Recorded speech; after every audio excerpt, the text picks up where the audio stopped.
Good morning, Mystical Misfits. It's that time again, coming up to 7 a.m. Central Time. We'll be starting in about 5.5 minutes. And I'm just getting things cranked up to send out notifications here. With you back in a moment. This morning we'll be going over observation 3 on my observations, 10 observations about listening for the Holy Spirit. Presence of God in your life, especially in meditation. Some principles we've been going over 2 so far. Sorry about if you were trying to get on last night. I was stuck in a very involved lighting meeting. We were going through the new church facilities, setting up lighting scenes for worship in the sanctuary and the chapel, and adjusting lighting outside and other places inside the building to get that right. We were so involved for several hours that before I knew it was 9:30 at night. Oh my gosh, Mystical Misfits. So sorry, that was totally on me. And I'll be back on Thursday night at 9 p.m. I swear. So good to have see a number of you are online with us now. And let me just get into the third principle, Eric's 10 principles for listening to that still small voice. These are especially helpful when you're kind of sitting quietly, and but some of them apply more to meditation than outside, but they all really apply everywhere. Number 3 is when God is trying to move us in a particular direction, that direction is always marked by a sense of joy or deep peace, however slight, even if the direction involves extreme difficulty, pain, or even death. Now, even death is kind of a big one there. That's really not a normal circumstance, obviously, for most people, but you think about people like Jesus, for instance, who did sacrifice their lives into other people over history, and who did so willingly. They rarely do so willingly in a way that is in alignment with spirit, unless they also feel that sense of deep peace or joy. That may be a far example for you. Let's bring it closer to home, though. Oftentimes, actually, one of those great signs is that if we find ourselves being nudged in a particular direction that seems to be a difficult one we maybe wouldn't choose for ourselves, but we keep feeling that peace or joy, that's a good sign that kind of rules out a lot of wishful thinking that might be entering in and kind of corrupting the channel there. But I don't know if since I wrote these a few years ago, I don't know if I'd say that peace or joy is always there, but I would say is most of the time. There's sometimes I know I find myself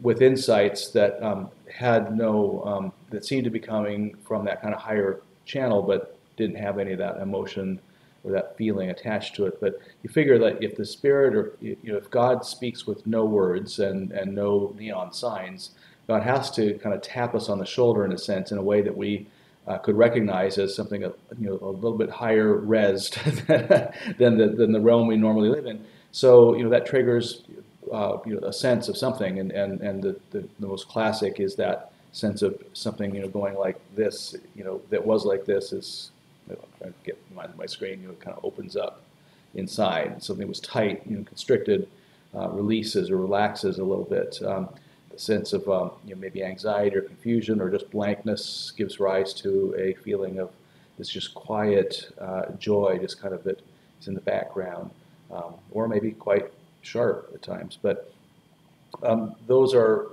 kind of some classic signs. Now since that involves a biochemical response to spirit that we can feel. Since we are biochemical beings, that means we can also be tricked by, it could be influenced by the food we ate. For instance, I know my friend Phyllis Tickle used to say when she was alive, was it God speaking? Was it the Holy Spirit speaking, or the pizza you just ate? I think that was actually somebody else's line she was using. But But that's a good point. For me, I find Cheetos to be the world's most perfectly engineered food. Engineered, emphasize. Whoever the food technologists were, absolutely created a product where you continually crave another, and you never feel at all full. And I swear, the kind of biochemical response I receive from eating Cheetos is quite similar to the biochemical responses I associate with experiencing the Holy Spirit in meditation. So they're really onto something there. Eat Cheetos and experience God. No. So that's where the having those feelings appear once, is not really the way to go. I trust them when they keep coming back and they keep reverberating. It's like the flash of lightning followed by the reverberating thunder that just kind of keeps going. And that's really a more sure sign. My principle, as I've said before, is the greater the risk, or the greater the problematic elements, if things don't go well, the more discernment it takes, and the more that kind of deep sense of resonance needs to be there before acting. All right. Well, good to see you, Diane and Paul and Becky and Pat. I know there are others. My little thing doesn't update as fast when I'm live streaming for some reason, so I can't see necessarily everybody who's online, but I know there's quite a number of you between the pages. Let us get to our purpose for being here. Take that off. And this morning, we'll be joined by the G bell. This is a crystal singing bowl we've been using as of late. And, I'm going to get my timer out, sorry. I've used the Insight Timer app that helps kind of trigger me when to ring the bell. I love this app. If you don't have it, I highly recommend it. It's free. It's called Insight Timer, and you can set up all kinds of different meditations. All right. Let's begin. Let's get ourselves sitting comfortably. Take a deep breath in. Let it out slowly. Just kind of fade into the bell. Take down that ego, that thoughts that you were thinking before this began. Remind yourself of why you're here. And take an internal bow. I picture bowing up my head, just a slight acknowledgement that you are now seeking with intentionality to connect with Spirit in whatever way Spirit will come.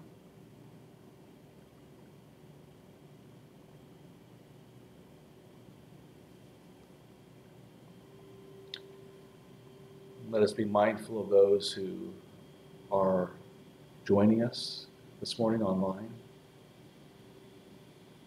Certain ways we become entangled with those who we gather with a similar intent. So we help each other. Let's give thanks for those who come alongside us to help.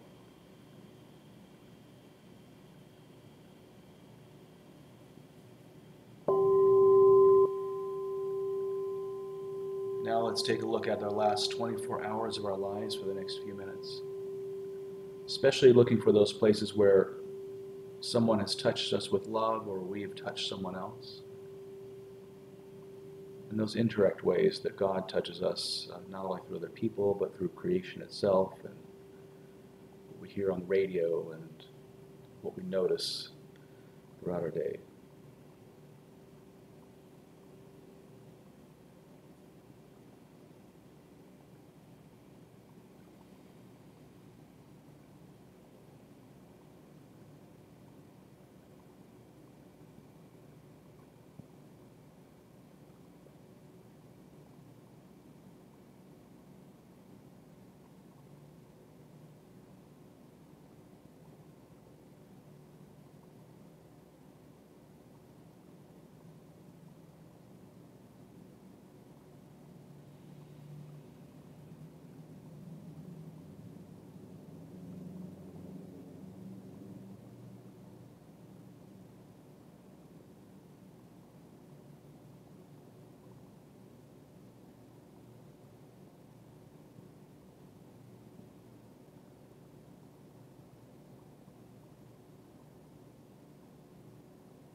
Now we let that day fade to the back of our consciousness.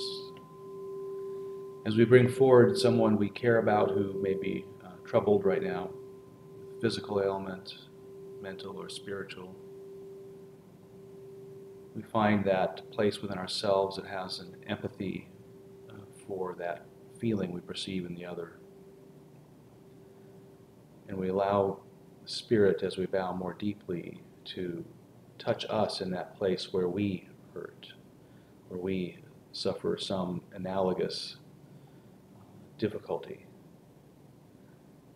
When we sense that vital energy within us, then and only then do we put in our minds again that person, that our own healing may become entangled with them in a healing way.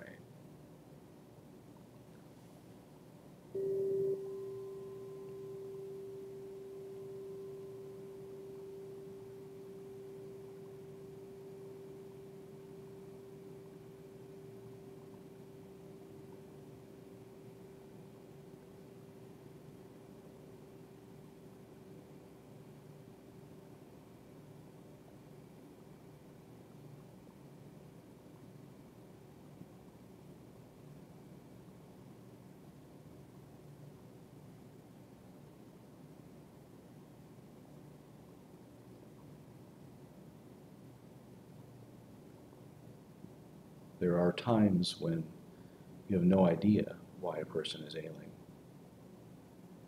They can't find something by analogy within you because you have no idea where it's coming from in them.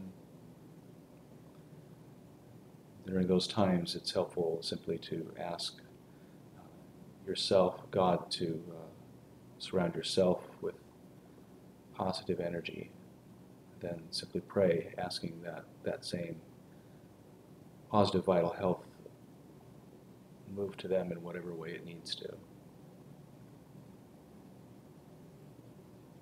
You may picture them surrounded by light,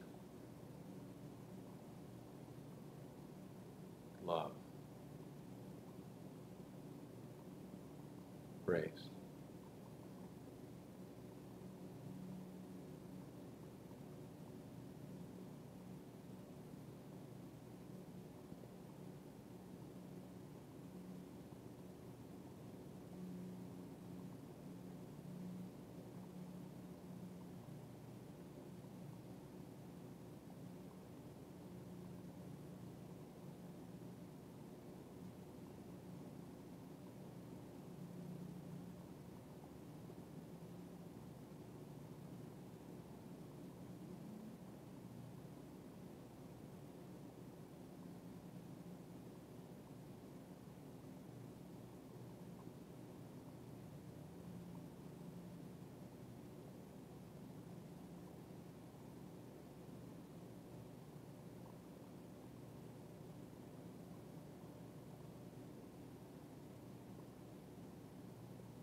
As you hear the sound of the bell,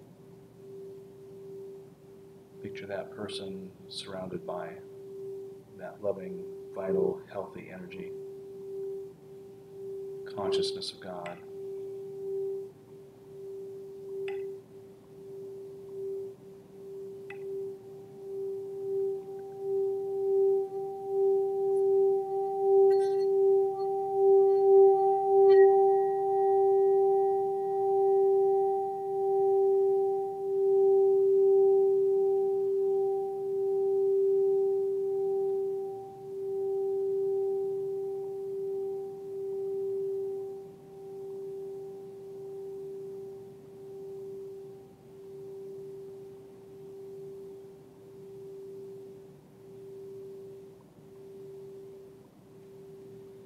As the sound of the bell fades, now you move to the front and the center,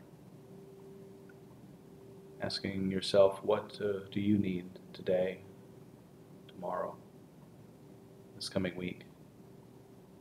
What's on your heart? What weighs heavily? What thing that is constricted within you needs to be free?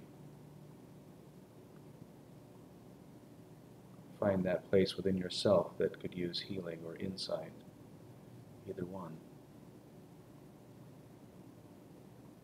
And now we articulate that as specifically as possible, that need, and then allow that healing, beautiful energy to be fully residing within us for our own purposes.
Now, as we move into our fourth bow and final bow,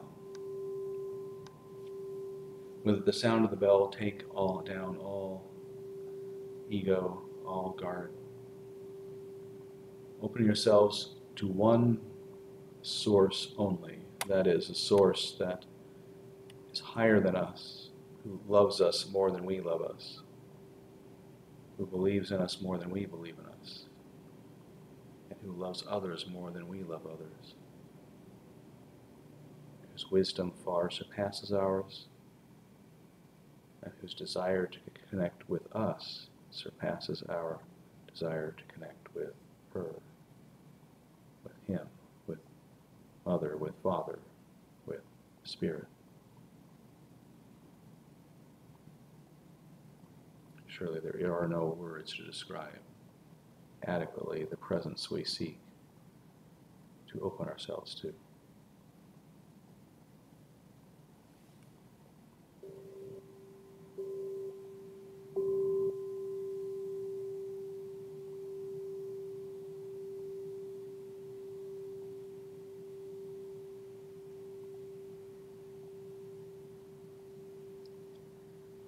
As we open like a flower, we simply let Spirit guide us where we will.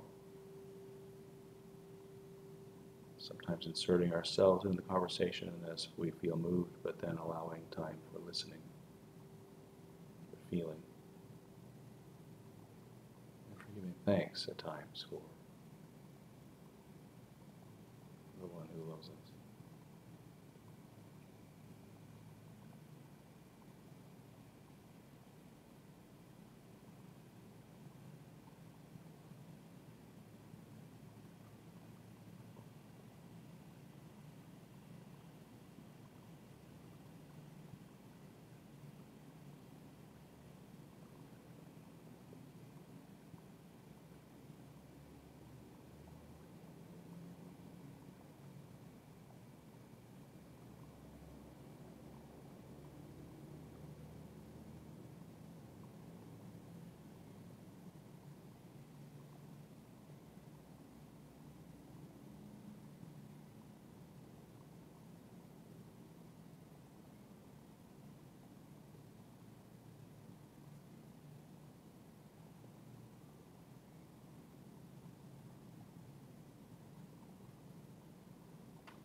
Now it's time for simply bringing ourselves up into our day, giving thanks for our time with Spirit, our time with Spirit flowing into us and around us through others and their help. We have the luxury of continuing this meditation for extra time, by all means. We'll just kind of end softly this morning. If anyone wants to, can continue, and those whose day is pressing upon them can move on. We'll see you tomorrow at the same time. Take care and have a great day.